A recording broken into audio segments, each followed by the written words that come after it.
how that extra planet came to be, and indeed how the whole solar system came to be. And I devote in the 12th planet, and then in another book, Genesis Revisited, chapter after chapter to explaining this epic of creation. But I'll just give you now the gist of it in a couple of minutes.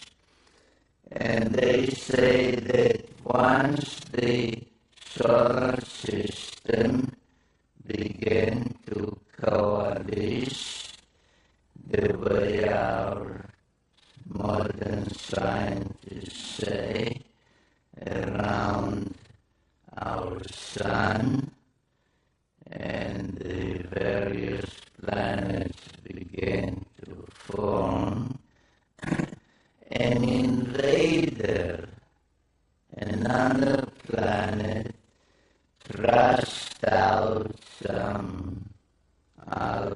some other solar system, passed near ours, but as it passed near our solar system, it began to be pulled in by the gravitational pull of all those other planets, and changed course. Now you'll notice an interesting thing, that while all the other planets rotate in one direction, which is counterclockwise, as we say, this one orbits in the opposite direction, which being unusual is called retrograde. But as it was drawn in the opposite direction, inevitably it collided with one of the olden planets in our solar system, which in the Enuma-Elish text is called Tiamat. And this planet, the invader, which later was named NIBIRU,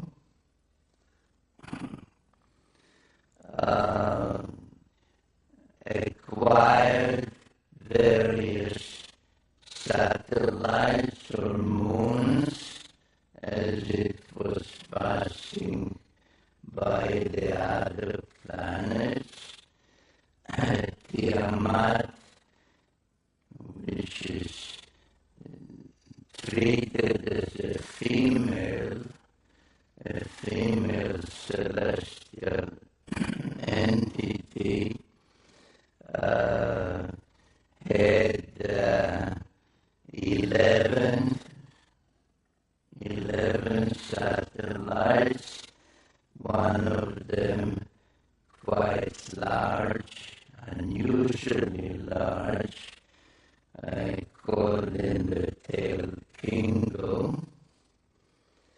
And And when the clash finally occurred, it referred to, in those texts, the celestial battle.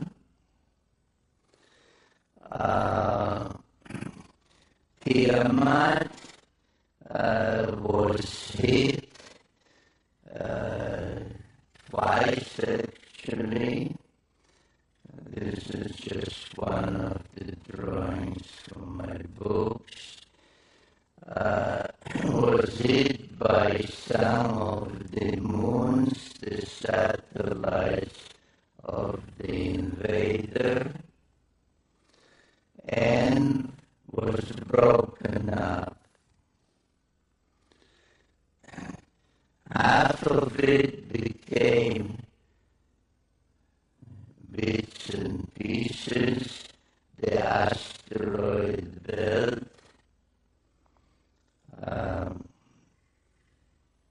which those texts and the Bible in chapter 1 of Genesis refers to as the hammered bracelet, because it orbits like a bracelet around the sun. And the other half was thrust into another orbit, carrying with it Tiamat's largest moon to become our planet Earth and its satellite, the moon, an unusually large one as things go in our solar system. Now, without spending time this evening on the subject, but it's in my various other books. For example, you know what modern science says about our planet Earth, that all the continents used to be on one side, on the other side was just a huge cavity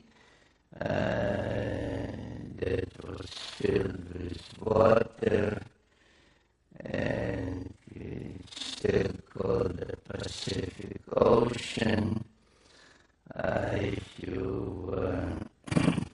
read about the origin of the moon, etc., it all corroborates, it all agrees with this Sumerian cosmogony. And now, what happened to the invader? According to the Enuma Elish, the epic of creation, the invader itself became a member of the solar system, a 12th member, because they counted the sun, the earth, its moon, and not 9 but 10 planets. So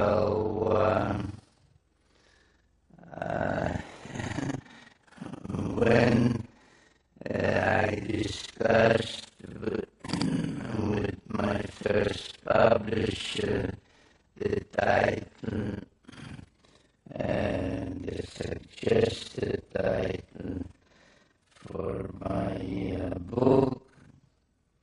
The first book, The 12th Planet, I tried to explain to him that this is really the 10th planet, which is the 12th member of the solar system. And he said, Sitchin, we'll call it the 12th planet. So it is known as the 12th planet, though it is in reality the 10th planet, and all the Sumerian tales do include the planet we call Pluto as part of the tale. So I wrote on my website a piece when the astronomers meeting in Europe decided to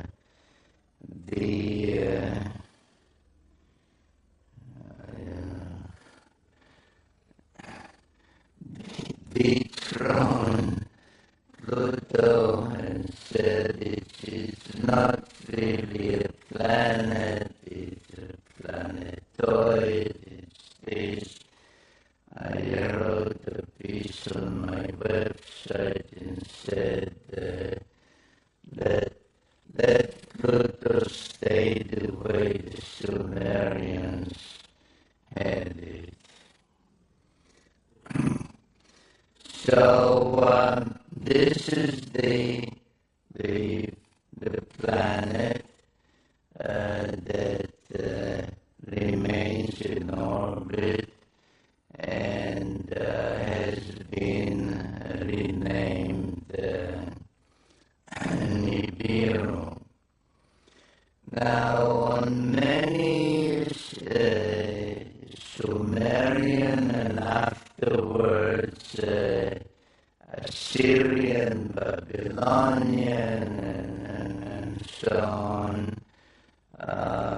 depictions, all the 12 members of the solar system are depicted, and you can see the sun, you can see the moon, you can see this NIBIRU, whose symbol became the winged disc. You can see all the others with their symbol, and you can see the 7 dots, which is the symbol for Earth. Now you may well say this is wrong, because we all know that Earth in New Age parlance is the third rock from the sun. Right?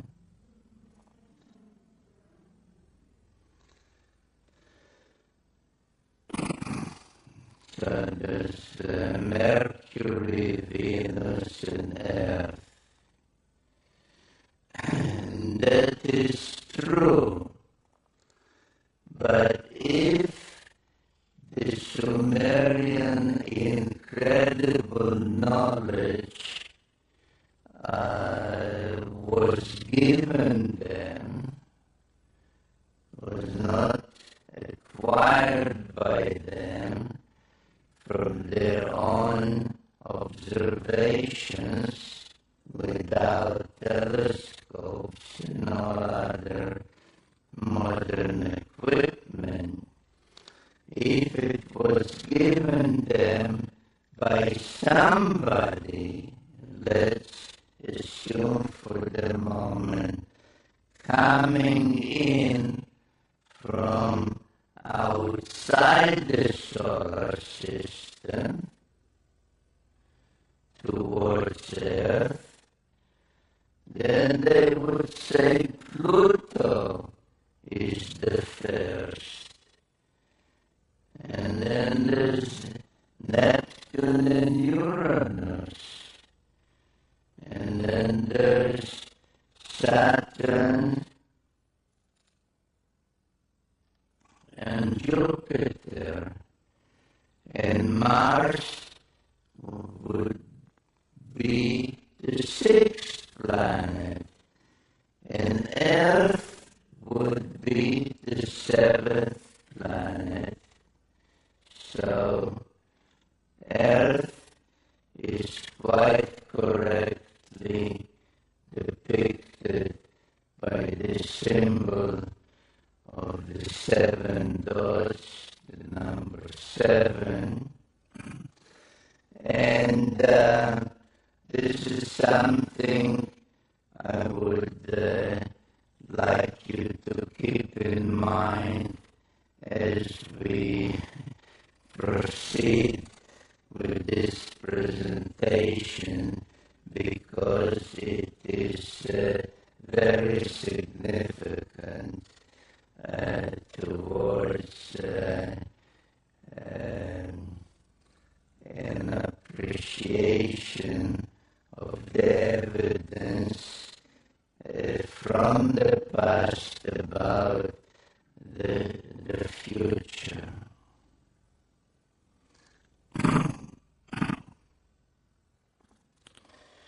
Now,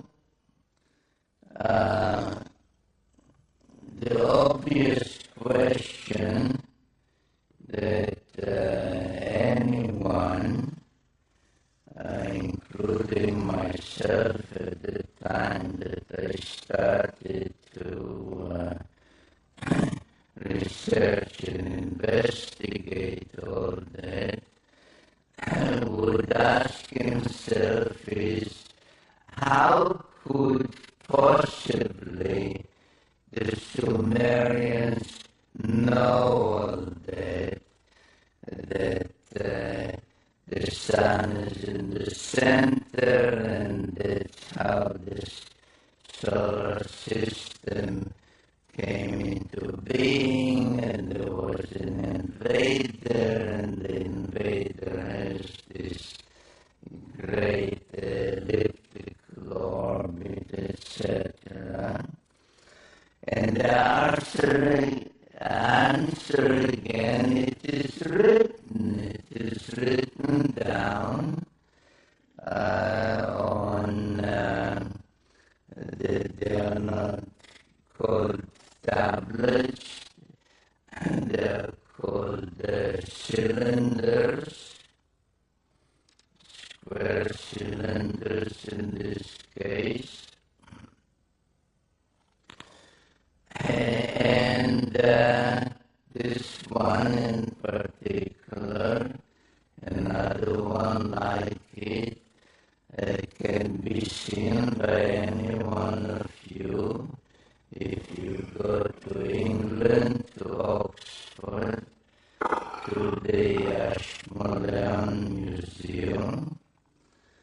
And this is called the Sumerian king list.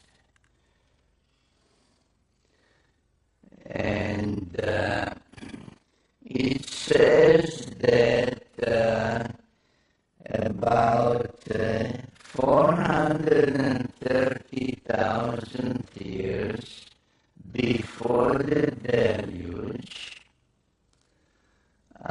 people called Anunnaki, in this text, called Anunnaki, came from their planet and visited Earth and brought civilization to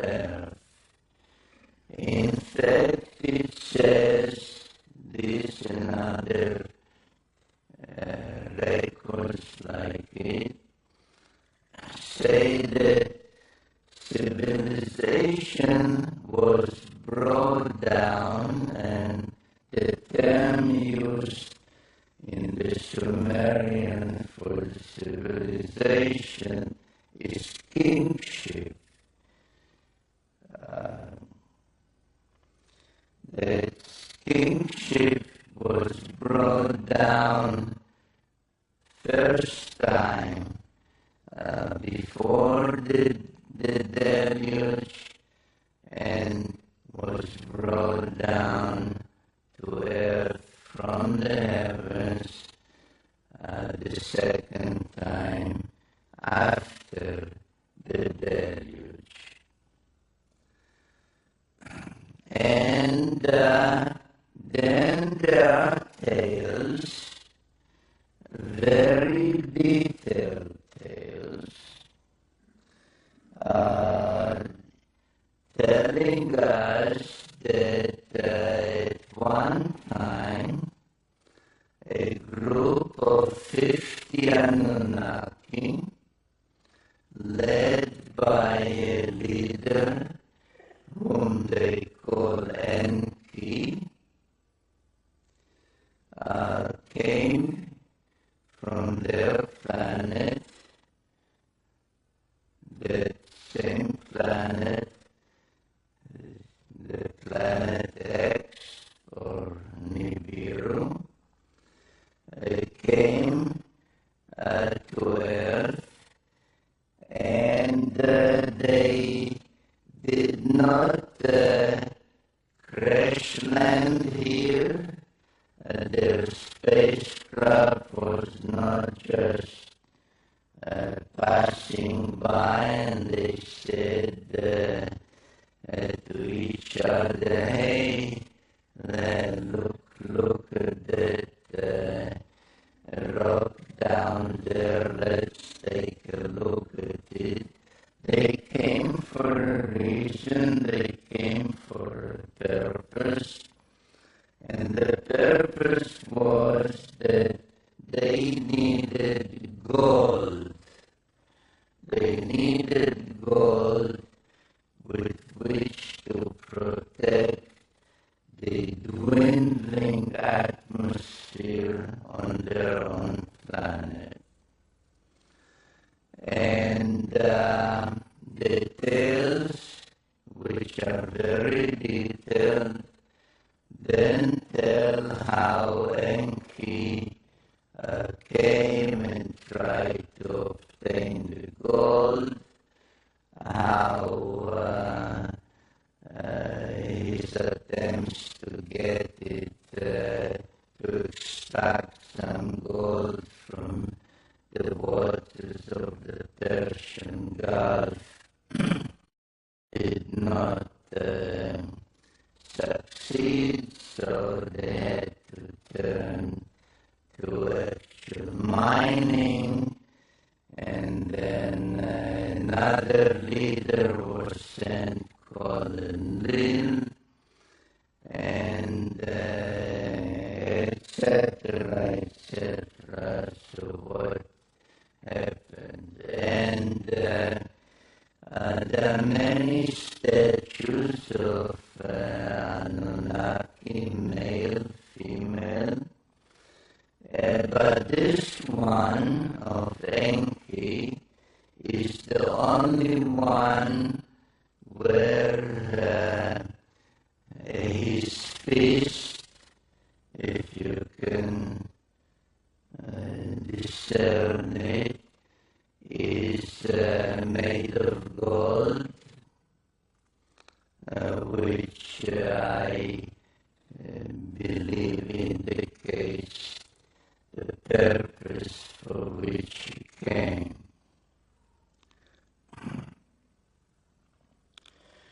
Now Enki stayed on Earth quite a long time, and at some point felt that he ought to tell his story of what happened on their their planet that made him and his group and the other Anunnaki come to Earth, and what happened on Earth after they came and landed here. And there is an actual text unknown to any Sumerian or Assyriologist, as some call themselves, that they will say, yes, there is such a text that is an autobiography of Enki that starts by saying, when I approached the earth, I saw greenish marshes.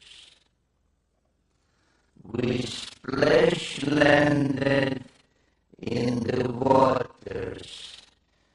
We waded ashore.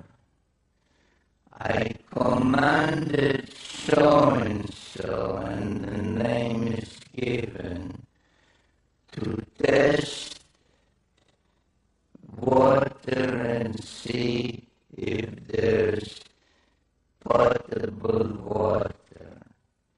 I commanded so-and-so to build us some kind of shelter. I commanded so-and-so to see if there's edible food,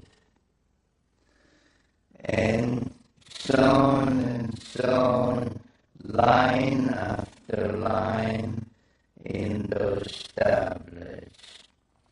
Unfortunately, the complete text of that autobiography of Enki has not been found, only fragments of it. I used about 800 different sources to reconstruct the story of Enki, because I felt at some point in my own writings that it is not enough to tell the story of what happened here through the prism of the Sumerians, or to some extent the Old Testament, the Hittite writings, etc. But it is also important, especially to know why they came, what happened on their planet before they came, through the eyes and through the speech of one of them, and I chose Enki because he did dictate an autobiography. And the tale that emerges from all those sources is that after they landed here could not get the gold just by extracting it from the waters of the Persian Gulf. This is the Persian Gulf, and this is today's Iraq. Another leader, a half-brother of his, called Enlil, came. He was more a commander, and he was more a scientist. Another member of their family, they were all children of the ruler of NIBIRU, called Anu. Another member, a female, who was a medical doctor, came and assisted also. And they set up a settlement, or actually 7 settlements on earth, at a place that they called in Sumerian Edin, from which the word Eden, the Garden of Eden, comes. And they chose a central point called Nippur. They nicknamed the navel of the earth, because all the other settlements that they established, each one with a certain purpose, including this one as the spaceport, and this laid out as a landing corridor. All of them were equidistant from Nippur. So Nippur was the central city, the site where Enlil had his headquarters, and some of the texts even describe what was at his headquarters, and there was a particular place there called the Duranki, with all kinds of humming equipment that controlled the space flights and gave information about orbits, etc. And Duranki literally means the bond heaven earth, the thing that links heaven there on planet in this great orbit, and their settlements on earth. So this is what they established, and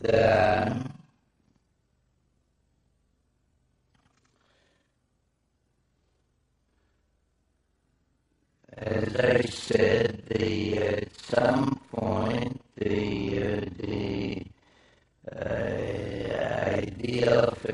extracting gold from the waters didn't work. They had to go and do it the hard way.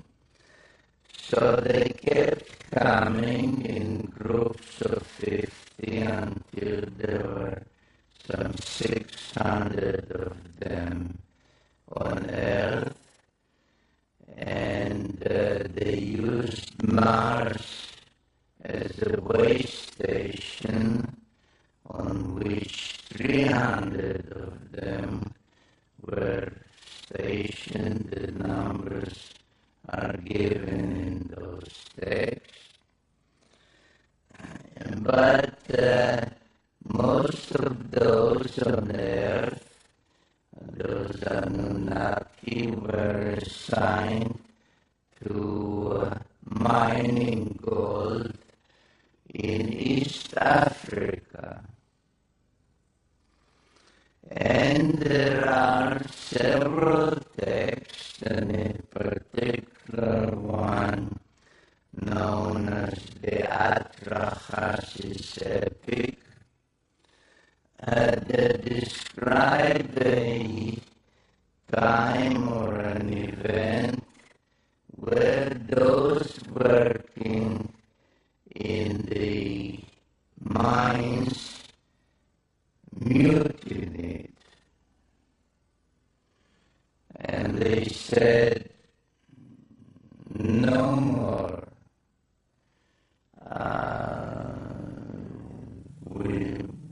This is not the kind of work that we can do. We are astronauts. We are supposed to man spacecraft, not to work deep in the earth. And there was a mutiny, and there was great consternation among the leadership what to do. And then the same Enki, who was a scientist, said,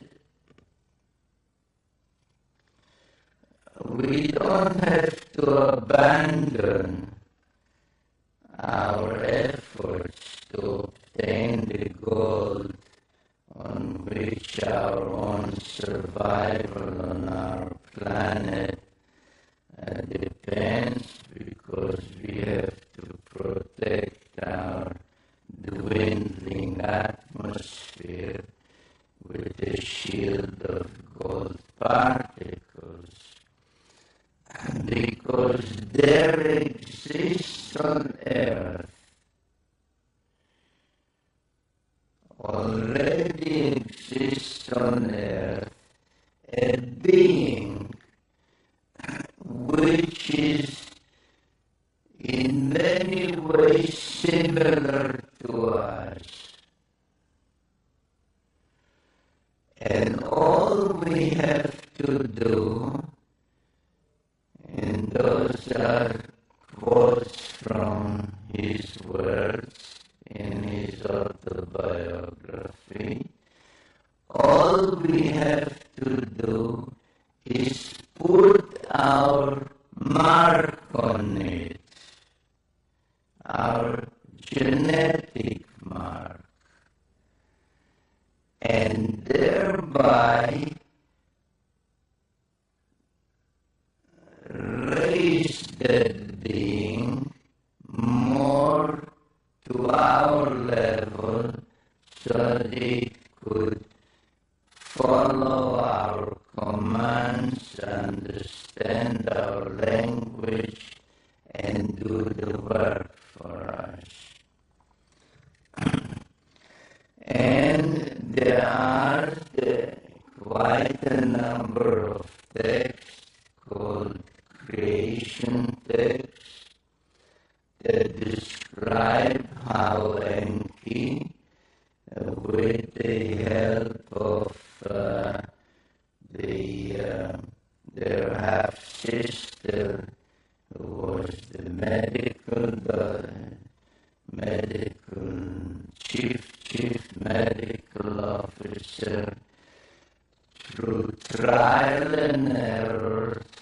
trial and error, kept trying to combine their genes with the genes of the being that they found on Earth, which we may call